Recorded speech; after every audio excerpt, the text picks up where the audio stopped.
Saya Dr. Umi Azlin Silim. Saya pakar perunding psikiatri dari Andorra Women and Children Hospital Seri Kembangan dan saya mempunyai subkepakaran dalam consultation liaison psychiatry with special interest in women's mental health and perinatal mental health. Maknanya saya mempunyai subkepakaran dalam psikiatri yang berkait dengan bidang perubatan dan juga kesihatan mental wanita, termasuk kesihatan mental wanita dalam tempoh perinatal.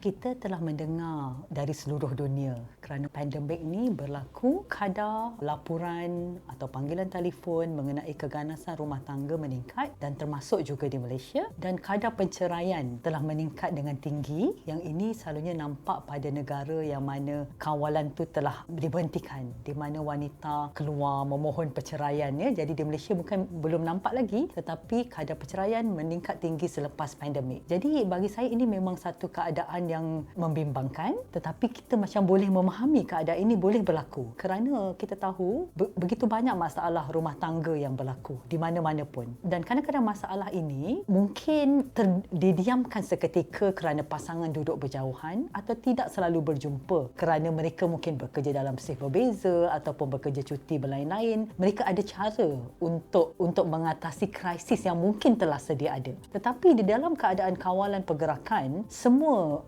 cara mereka menangani masalah dalam rumah tangga ini tidak dapat dijalankan kerana mereka, pasangan suami isteri yang bermasalah ni, perlu berada di rumah dalam jangka masa yang lama. Jadi sudah tentu keadaan ini boleh meningkatkan kadar perceraian.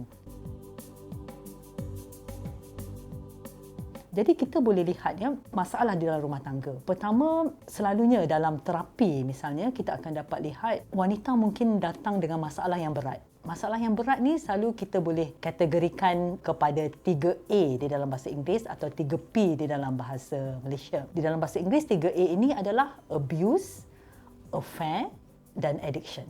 Di dalam bahasa Malaysia kita boleh katakan penderaan ataupun keganasan rumah tangga.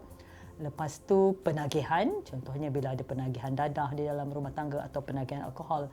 Dan yang ketiga adalah bila berlaku affair tadi adalah mungkin pengkhianatan atau kecurangan di dalam rumah tangga. Ini memang masalah yang besar yang kadang-kadang boleh membawa perceraian. Tetapi dalam masa yang sama, kita perlu juga mengambil berat. Banyak perceraian tidak semestinya berlaku kerana masalah yang besar ni. Kalau masalah besar ni memang kita tahulah sukar diatasi. Banyak perceraian berlaku kerana masalah-masalah yang kadang-kadang nampak kecil pada mulanya tetapi menjadi besar apabila tidak ada teknik untuk mengatasinya. Jadi masalah ni mungkin berkait dengan masalah komunikasi, masalah pengurusan, berbagai pengurusan di dalam rumah tangga. Pengurusan rumah tangga itu sendiri, pengurusan kewangan, pengurusan anak-anak, malah perkara-perkara yang siapa patut masak, siapa patut pergi pasar, berkait dengan komunikasi tentunya. Ini semua boleh menjadi masalah yang menjadi besar apabila kedua pasangan sentiasa bersemuka sepanjang masa.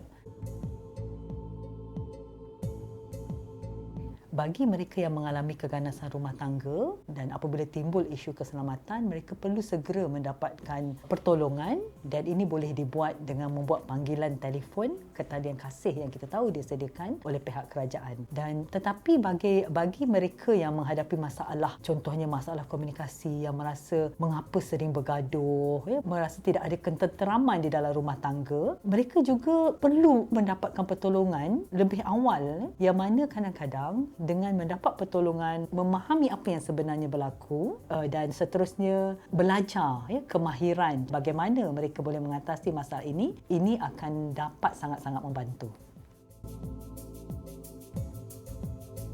Wanita kita ni selalunya adalah tonggak kepada keluarga. Jadi wanita memang perlu sangat menghargai diri, menjaga diri, dan sekiranya wanita merasakan sebarang masalah sama ada dari segi perasaan, dari segi kerisauan, melihat diri tidak dapat berfungsi seperti mana yang kita mahukan sebagai isteri atau sebagai ibu atau sebagai pekerja, yang mana jika mana-mana ini terjejas, kita rasa tidak okey, sebenarnya mendapatkan rawatan awal itu itu adalah yang terbaik. Mendapatkan pertolongan dengan cepat. Kita tidak mahu menunggu-nunggu, mengharapkan perkara akan berubah, ya, dan akhirnya diri sendiri yang akan mengalami padahnya. Jadi wanita-wanita, hargailah diri kita, kerana jika kita mahu menjaga orang lain, kan, kita perlu menjaga diri kita sendiri dahulu. Sentiasa hargai diri kita dan datanglah mendapatkan bantuan apabila diperlukan.